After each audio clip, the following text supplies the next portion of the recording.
Hello friends and welcome to Unacademy UPSC Current Affairs. So today in this session we will be discussing about the Supreme Court of India. So under the current polity of the day discussion we will be taking up Supreme Court of India, and I am myself Joicy Joy who will be presenting this for you.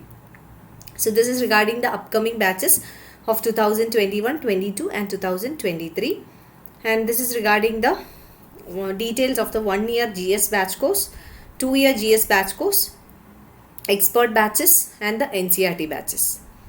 This is regarding the weekend batches and regarding the iconic price hike. So these are the features of iconic subscription, and these are the subscription fee details. So subscription fee details for the combo courses, and you can use my code. This is my referral code Joicy10 and you will get an extra 10% discount.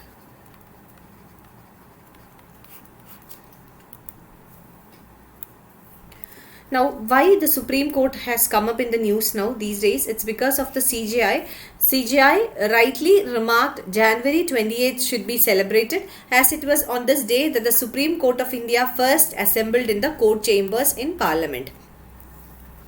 He said that it was the day when the first sitting of the Supreme Court took place in 1950 with an attendance of Chief Justices of 13 High Courts. And Justice Kania had said the establishment of the Supreme Court was the final stage of the complete independence of judicial system of the country. The court worked in spite of national lockdown and much beyond the usual minimum 190 days of sittings in a calendar year. So because of this, the Supreme Court, the achievements of the Supreme Court and the importance and significance of Supreme Court was highlighted further again. So for this reason it was in the news. Now coming up to the Supreme Court of India, let's see from your examination perspective. So as we know, Supreme Court is the highest judicial court and the final court of appeal. So this is the highest judicial court in the country and this is the final court of appeal. There is no further appellate body beyond the Supreme Court, and it is the highest constitutional court with the power of judicial review. So this is the highest constitutional court with the power of judicial review. What is meant by judicial review? Judicial review means that any law passed by the Parliament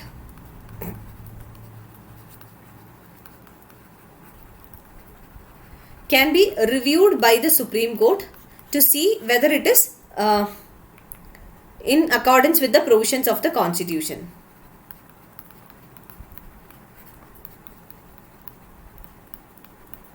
This is judicial review. So highest constitutional court and has the power of judicial review.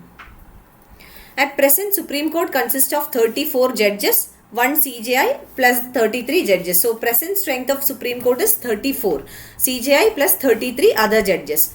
A person to be appointed as a judge of the Supreme Court, the qualifications should be a citizen of India. So should be a citizen of India and have been a judge of the High Court for 5 years, or should have been an advocate of High Court for 10 years. So should be a judge of High Court for at least 5 years, or an advocate of the High Court for 10 years, or should be a distinguished jurist in the opinion of the President. So these are the eligible criteria. So this is the qualification required.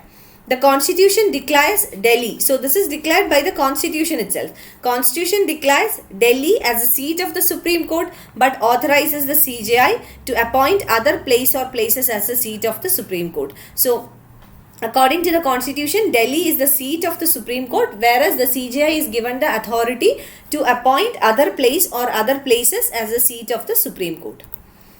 Now coming to the evolution of Supreme Court in India. Under the Regulating Act of 1773. So Regulating Act of 1773 established a Supreme Court of Judicature at Calcutta and as a court of record with full power and authority. So first time in India, the idea of Supreme Court was brought in under the Regulating Act of 1773.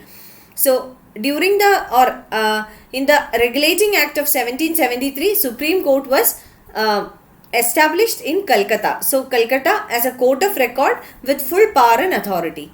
Supreme Court hears and determines all complaints for any crimes and any suits or actions in Bengal, Bihar and Orissa during that time in 1773. King George III in 1800 and 1823 established Supreme Courts at Madras and Bombay respectively. So King George III in 1800 and 1823 established Supreme Courts in Madras and also in Bombay. Now coming to 1861, India High Courts Act. It created high courts for various provinces and abolished the Supreme Courts at Calcutta, Bombay and Madras and Sardar Adalats in presidency towns. So High Courts Act of 1861 created high courts for various provinces. During that time there were provinces and various high courts for provinces were created. The Government of India Act of 1935. Creation of a Federal Court of India. So it was in the 1935 Government of India Act that a Federal Court for India was established. The Federal Court had jurisdiction to solve disputes between provinces and federal states and hear appeal against the judgments from the High Courts.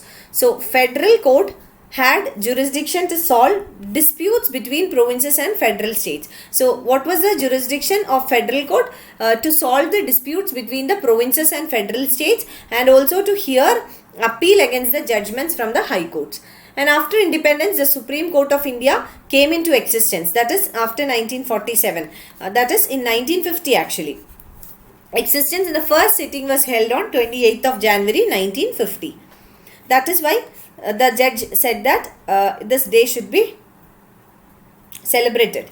The law declared by the Supreme Court is binding on all courts. This was a previous year UPSC question. So if a law is declared by the Supreme Court, then it is binding on all the courts within the territory of India and has the power of judicial review which strikes down the legislative and executive action, because Supreme Court is the highest constitutional court.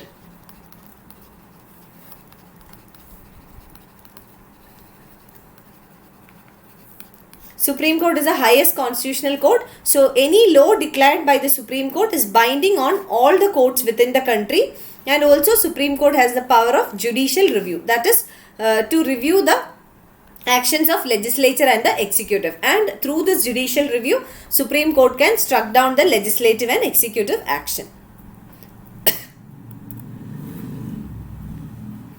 Now coming to the constitutional provisions of the Supreme Court. Indian Constitution provides for a provision of Supreme Court under Part 5, the Union, and Chapter 6, the Union Judiciary. So Constitution provides for a Supreme Court under Part 5, the Union, and Chapter 6, the Union Judiciary. Articles 124 to 147 in Part 5, it deals with organization, independence, jurisdiction, powers and procedures of the Supreme Court. Article 124(1) states that there shall be a Supreme Court of India constituting a CJI, and until Parliament by law prescribes a larger number of not more than 7 other judges.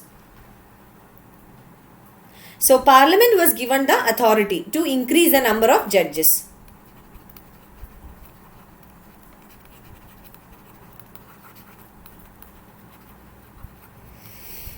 The jurisdiction of the Supreme Court of India broadly be categorized into original jurisdiction, that is Supreme Court can directly take up certain cases. Appellate jurisdiction by the way of appeal, and advisory jurisdiction. So original jurisdiction in case of matters between union and states or between two states, etc. Appellate jurisdiction, through appeal you can reach the Supreme Court for getting justice done. Then advisory jurisdiction, that is Supreme Court should use this advisory jurisdiction to provide advice to the government for various decision making. So that is it about the Supreme Court. Thank you so much for watching. I hope to see you again in the next lecture. Thank you so much. Stay blessed. Bye.